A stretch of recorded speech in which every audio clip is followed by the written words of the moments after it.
বলি যাচ্ছে কারা, যাচ্ছে কারা, সামনে কারা, সামনে কারা, ওই দিদিটা, ওই দাদাটা, ওই মানুষটা, ওই টোটোওয়ালাটা, ওই দোকানদারটা, ভারতীয় জাতীয় দলের জিন্দাবাদ। আজ লালগোলা বিধানসভার জাতীয় কংগ্রেস দলের প্রার্থী তহিদুর রহমান সুমন লালবাগ এসডি অফিসে মনোনয়নপত্র জমা করলেন। তহিদুর রহমান সুমনের মনোনয়নপত্র জমা দেওয়ার সময় উপচে পড়া ভিড়ের মিছিল দেখা গেল লালবাগের রাজপথে। আপনারা সেই ছবি দেখছেন সরাসরি আখিরিগঞ্জ নিউজ চ্যানেলের পর্দায়। কংগ্রেস প্রার্থী তহিদুর রহমান সুমনের সমর্থনে লালবাগ রেজিস্ট্রি অফিস থেকে শুরু করে মুর্শিদাবাদ থানা হয়ে লালবাগ মহকুমা অফিস পর্যন্ত একটি বিশাল আকারের মিছিল মুর্শিদাবাদের রাজপথে বের হয়। এদিন জাতীয় কংগ্রেসের প্রার্থী তহিদুর রহমান মনোনয়নপত্র জমা করেন। আজকের মনোনয়নপত্র জমা দেওয়ার সময় উপচে পড়া ভিড় ছিল উপচে পড়া ভিড় নিয়ে জাতীয় কংগ্রেস প্রার্থী তৌহিদুর রহমান সুমন তিনি বলেন, এটা শুধুমাত্র ভিড় নয়, এটা জাতীয় কংগ্রেসের প্রতি সকল মানুষের ভালোবাসা। এ বিষয়ে আরও কি বলেছেন শোনাবো আপনাদের। এই ভিডিওটি যারা দেখছেন ভিডিওটি শেয়ার করবেন, চ্যানেলটি লাইক করবেন আর সাবস্ক্রাইব করবেন। আই লাভ মাই ইন্ডিয়া, মেরা ভারত মহান। মুর্শিদাবাদ থেকে আজিমুদ্দিন শেখের report, Akhiriganj news. Nomination file দিয়ে আসলেন, কেমন লাগছে? এখন আমরা সবসময় লড়াইয়ের ময়দানে থাকি। কালকে আসবো আমি। হ্যাঁ, আর দল আমাদেরকে প্রার্থী করেছে জাতীয় কংগ্রেসের পক্ষ থেকে লালগোলা বিধানসভা নির্বাচনে প্রতিদ্বন্দ্বিতা করার জন্য। আজকে অফিসিয়ালি আমরা সেটা নমিনেশন জমা করলাম। এটা আমাদের কাছে একটা লড়াইয়ের এক ধাপে এগিয়ে আমরা গেলাম। এই 26শে বিধানসভা সাধারণ মানুষের হয়ে কতটা ভাবছেন? আমরা শুধু 26-এর বিধানসভা বলে নয়, সবসময় সাধারণ মানুষের জন্য জাতীয় কংগ্রেস দলের পক্ষ থেকে কাজ করার চেষ্টা করি। আজকে তো দেখলাম আপনাদের নমিনেশনের যে মিছিল, সেটাতে মানে হাজার হাজার মানুষের জমায়েত, কি বলবেন এটা? লালগোলার মাটি কংগ্রেসের শক্ত ঘাঁটি। বেরোলাম। আগামী দিনে আমাদের লালগোলা বিধানসভা নির্বাচন আমরা জয়ী হব, তারই একটা আজকে ট্রেলার মাধ্যমে লালগোলায় আমরা দেখেছি তারানগরে এর আগে গঙ্গা ভবন নিয়ে তৃণমূলের একাধিক নেতা ওখানে হেনস্থার শিকার হয়েছে। সেই জায়গায় আপনারা যদি ক্ষমতায় আছেন কি ভাবতেন তারানগরবাসীর জন্য? আমরা যখন ক্ষমতায় ছিলাম না তখনও তারানগরবাসীর জন্য যে সমস্যা হয়েছে সেই সমস্যা সমাধানে স্থায়ী ব্যবস্থা গ্রহণ করার জন্য বারবার আন্দোলন করেছি। তো আগামী দিনে ক্ষমতায় আসলে তো নিশ্চয়ই আমরা চেষ্টা করব সেই আন্দোলন তারানগরের মানুষের যে চোখের জল, সেই চোখের জল মুছে দেওয়ার জন্য। লালগোলা পঞ্চায়েত সমিতি কংগ্রেস এবং সিপিএম পরিচালিত পঞ্চায়েত সমিতি গৃহহীন মানুষদের জমি দিয়েছে যাতে তারা বাড়ি করে তারা থাকতে পারে। দলের জয় নিয়ে কতটা আশাবাদী আপনি? 100%। প্রধান প্রতিপক্ষ কাকে মনে করছেন? আমরা কাউকে প্রতিপক্ষ মনে করছি না বা প্রতিদ্বন্দ্বী মনে করছি না। প্রত্যেকটা দল নির্বাচনে অংশগ্রহণ করে, আমরাও নির্বাচনে অংশগ্রহণ করেছি। লালগোলার মাটি শক্ত ঘাঁটি। লালগোলার মানুষ বাইরের কাউকে পাত্তা দেয় না। তারা নিজের ঘরের ছেলেকেই চাইছে নিজের ভূমিপত্র হিসাবে। আমাকে দল নমিনেটেড করেছে, তাই জাতীয় কংগ্রেসের জয় হবে। আচ্ছা, এখন সবচেয়ে বড় বিষয় হচ্ছে এসআইআর নিয়ে মানুষ যে বিভ্রান্তের একটা সৃষ্টি হয়েছে, আতঙ্কের সৃষ্টি হয়েছে। আপনাদের পক্ষ থেকে উকিল বা আপনারা কতটা সহযোগিতা করছেন সাধারণ মানুষ? দেখুন, গোটা ভারতবর্ষে প্রথম এসআইআরের বিরুদ্ধে আন্দোলন করেছিল কে? ভারতের জাতীয় কংগ্রেস। গোটা ভারতবর্ষে প্রথম ভোটাধিকার যাত্রা করেছিল কে? আমাদের নেতা, রাষ্ট্রনেতা রাহুল গান্ধীজি।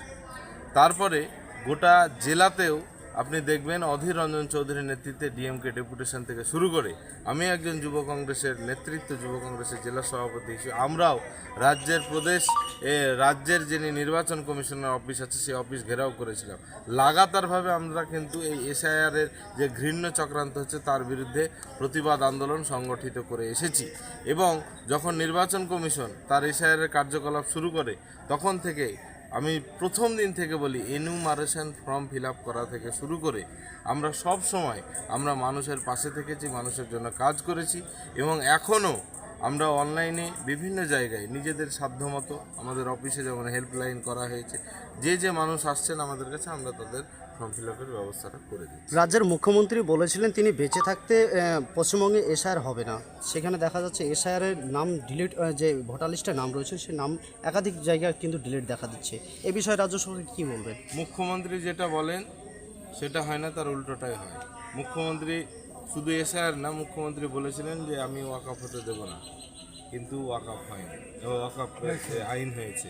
ওয়াকাপের আন্দোলনের সময় তিনি বলেছিলেন দিল্লিতে গিয়ে আন্দোলন করো, তাহলে ভোট কি উনি দিল্লিতে চাইতে যাবেন? যেমন আপনারা দেখছেন যে উনি বলেছিলেন যে এই আমি বেঁচে থাকতে বাংলায় এসআইআর হতে দেব না, উনি তো এখন বেঁচে আছেন, তাহলে বাংলায় কি চলছে গোটা মানুষকে এসআইআর আতঙ্কে? বাংলার খোকাবাবু অভিষেক ব্যানার্জি তিনি বলেছিলেন বাংলায় যদি একটা বৈধ ভোটারের নাম বাতিল হয় তাহলে আমি দিল্লিতে 1 লক্ষ মানুষ নিয়ে আন্দোলন করব। কোথায়? সেই রকমভাবে মমতা তিনি ব্যানার্জি এখন আবার নতুন সুর তুলেছে, ডিটেনশন ক্যাম্প হতে দেব না বাংলায়। সমস্ত ভোটারকে দায়িত্ব নিয়ে তুলে দেওয়ার দায়িত্ব তিনি নিচ্ছে, কি বলবেন বিষয়টা? দায়িত্ব তো তার এখন নেওয়া উচিত। এই গোটা বাংলা জুড়ে মানুষ যে আতঙ্কে আছে সেই মানুষকে পরিত্রাণ বা রেহাই দেওয়ার দায়িত্ব কিন্তু তার, তিনি সেটা করছেন না। এখন বলছেন ডিটেনশন ক্যাম্প হবে না, মানে হয়তো ডিটেনশন ক্যাম্পও হতে পারে, তার আগাম বার্তা দিয়ে দিল। আবার পরবর্তীতে হয়তো বলতে পারেন যে ডিটেনশন ক্যাম্পে অত্যাচার হবে না। আসলে এই মুখ্যমন্ত্রীর আমলে আমরা নতুন করে পরাধীনতার জালে আবদ্ধ হচ্ছি। আমরা দেখেছিলাম তৃণমূল কংগ্রেসের ভিন্ন জায়গায়, অথচ সেগুলো উড়ে গেল, অথচ আমাদের এই আশেপাশে বিধানসভার বেশ কিছু মানুষের নাম ডিলেট হয়ে গেল। তাহলে কি ওদেরগুলো স্পেশালি করা হয়? এটা তো মুখ্যমন্ত্রীর কাছে আমরা জানতে চাই যে মুখ্যমন্ত্রী আপনার দলের যে সমস্ত প্রার্থী যারা আন্ডার অ্যাডজুডিকেশনের তালিকায় ছিলেন তারা কি করে ভোটার তালিকা অন্তর্ভুক্ত হলেন, অথচ সাধারণ মানুষ ভোটার তালিকা অন্তর্ভুক্ত হতে পারছে না, হন্য হয়ে ঘুরে বেড়াচ্ছে, আতঙ্কে দিন কাটাচ্ছে।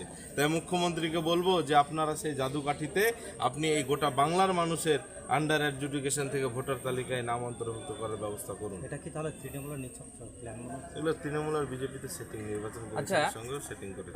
দেখা যাচ্ছে যে আপনাদের বিরোধী যারা প্রতিপক্ষ টিএমসি, তো তারাকে দেখা যাচ্ছে প্রায় প্রেস ব্রিফ করছে উকিলকে সামনে নিয়ে, তো সেটা কিভাবে দেখছেন আপনারা? আমার কাছে প্রশ্ন বারবার যে নির্বাচন কমিশন, আমি শুধু একটা জিনিস জানতে চাই যে নির্বাচন কমিশন এখনো পর্যন্ত কোনো স্পষ্ট ধারণা দিয়েছে কি?